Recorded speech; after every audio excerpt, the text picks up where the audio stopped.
مولده معسم مبارك محترم تعصيمه ينعتم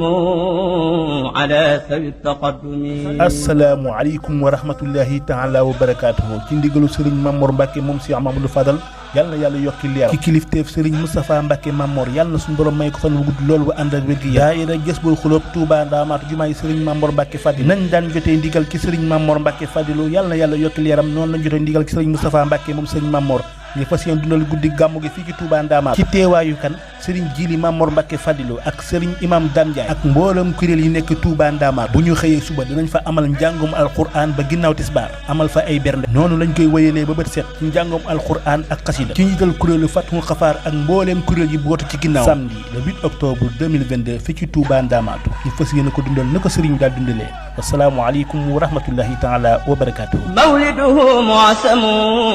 مبارك محترم تعصيمه ينعتم على سوي التقدم.